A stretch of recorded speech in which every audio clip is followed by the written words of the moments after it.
menyuarakan keadilan.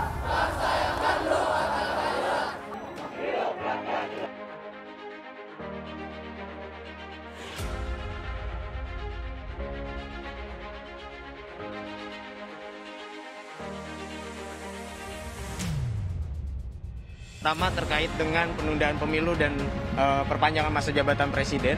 Lalu yang kedua tentang ketimpangan ekonomi yang membuat harga-harga naik. Dan yang ketiga terkait dengan penyerangan terhadap warga sipil yang saat ini sedang marak terjadi di negara kita. Tiga hal itu yang kemudian akan kami kaji sehingga gerakan kita menjadi satu gerakan moral, jadi satu gerakan yang berlandaskan akademik, berlandaskan kajian yang matang. Isunya beredar di masyarakat bahwa pemerintah tengah berupaya untuk melakukan penundaan pemilu atau spekulasi mengenai perpanjangan jabatan presiden dan juga yang berkaitan dengan soal 3 periode. Bahwa adanya kemudian isu atau rencana penundaan pemilu 2024, saya kira ini merupakan pelanggaran konstitusi. Sudah jelas bahwa wacana itu akan berhenti di wacana, karena tidak mungkin dapat diimplementasikan, diwujudkan, dan dilaksanakan karena ya ada 4 alasan tadi yang sudah saya kemukakan. Segera untuk proses-proses pemilu, kesiapan pemilu di 2024 itu diselesaikan gitu. Dari anggarannya, dari undang-undang dan lain-lainnya itu segera diselesaikan dan istilahnya ada kepastian bahwa tidak benar-benar tidak adanya penundaan pemilu. Kalau seperti ini kan banyak berita simpang siur, banyak berita yang dilempar ke publik yang istilahnya masyarakat pun menerimanya masih simpang siur juga. Hari ini kita memberikan tekanan kepada elit-elit politik ataupun penguasa saat ini, hati-hati untuk terkait tentang amandemen konstitusi. Hari ini mahasiswa ada mengawasi, ada mengontrol, karena mahasiswa independen dan tegak lurus sebagai oposisi. Siapapun pemimpinnya, mahasiswa tetap tegak lurus pada oposisi untuk mengawasi dan mengawal jalannya negara saat ini, terkhusus kebijakan-kebijakan dari pemerintah. Bila masih ada yang oleh sebahagian masyarakat atau bahkan generasi muda kita mahasiswa yang belum yakin akan apa yang Presiden sampaikan, itu bisa dikomunikasikan. Dan saya kira saya juga tentu setiap saat selalu bersedia ya untuk menjembatani agar itu bisa dikomunikasikan dan dibicarakan. Tapi ketika ada masyarakat atau mahasiswa yang tergabung di dalam aliansi mahasiswa Indonesia yang ikut melaksanakan aksi, kita tidak marah. Karena itu adalah sifat demokratis yang didirikan atau prinsip dari AMI itu sendiri. Sehingga kami tidak ada seruan untuk melarang ataupun memerintahkan untuk turun ke jalan, tapi kami memberikan sebuah otonomi terhadap setiap kampus yang tergabung ataupun aliansi-aliansi yang tergabung untuk melakukan aksi.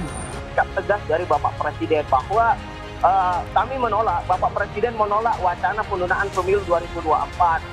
Jadi sebagai kepala negara dan kepala pemerintah saat ini, dan itu yang kami minta dari Bapak Presiden terkait tentang penundaan pemilu 2024 atau masa jabatan 3 periode ini. Cukup sampai 2024 karena kami membutuhkan pemimpin yang baru, yang hasil dari pesta demokrasi sesuai dengan amanat Undang-Undang Dasar 1945. Perpanjangan jabatan presiden, beliau mengatakan saya tidak tertarik. Yang ketiga, pada saat penundaan pemilu, ya wacana itu, beliau juga berkomentar, saya akan patuh taat kepada konstitusi.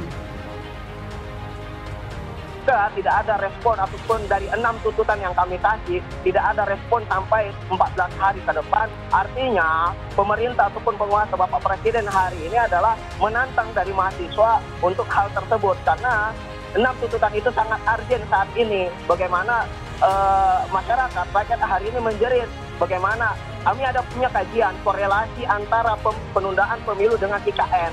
Jadi hati-hati.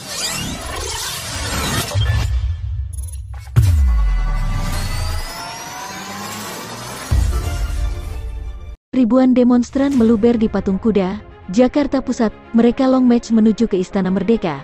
Tetapi dihadang aparat kepolisian, para demonstran dari berbagai elemen masyarakat terpaksa melakukan orasi di Patung Kuda, Jakarta Pusat. Kelompok yang melakukan aksi demo di Patung Kuda diantaranya Himpunan Mahasiswa Islam, HMI, BEM semua universitas dan masyarakat yang tergabung dalam Aliansi Rakyat Bergerak. Aliansi rakyat bergerak didominasi oleh emak-emak. Mereka membentangkan spanduk bertuliskan Jokowi mundur. Para orator juga mendesak Jokowi mundur karena dianggap tidak mampu menstabilkan harga minyak goreng. Minyak goreng mahal, pemerintah gagal menstabilkan harga bahan pokok. Lebih baik Pak Jokowi mundur, ucap orator perempuan dengan suara keras. Badan Eksekutif Mahasiswa Seluruh Indonesia, BMSI, menggelar demonstrasi pada Senin, tanggal 11 April tahun 2022. Terdapat 4 tuntutan yang disuarakan mereka dalam unjuk rasa ini. Dalam akun Instagramnya, BMSI menulis akan menggelar aksi massa yang dilaksanakan pada Senin, tanggal 11 April tahun 2022, dimulai pukul 10 waktu Indonesia Barat, bertempat di gedung DPR RI. Semula BMSI akan menggelar aksinya di Istana Negara, namun kemudian memindahkannya ke gedung DPR di Jalan Gatot Subroto. 4 tuntutan yang digaungkan BMSI yakni: 1. Mendesak dan menuntut wakil rakyat agar mendengarkan dan menyampaikan aspirasi rakyat bukan aspirasi partai. 2. Mendesak dan menuntut wakil rakyat untuk menjemput aspirasi rakyat, sebagaimana aksi massa yang telah dilakukan dari berbagai daerah dari tanggal 28 Maret tahun 2022 sampai tanggal 11 April tahun 2022. 3. Mendesak dan menuntut wakil rakyat untuk tidak mengkhianati konstitusi negara dengan melakukan amandemen, bersikap tegas menolak penundaan pemilu 2024 atau masa jabatan 3 periode. 4. Mendesak dan menuntut wakil rakyat untuk menyampaikan kajian disertai 18 tuntutan mahasiswa kepada Presiden yang sampai saat ini belum terjawab. Pengumuman melalui media sosial ini mencantumkan nama Lutfi Yufrizal sebagai koordinator media BMSI 2022. Sementara polisi menyebutkan kendati mahasiswa mengalihkan lokasi demonstrasi mereka ke gedung DPR, namun pengalihan arus lalu lintas di sekitar Istana Negara, Jakarta Pusat tetap berlaku.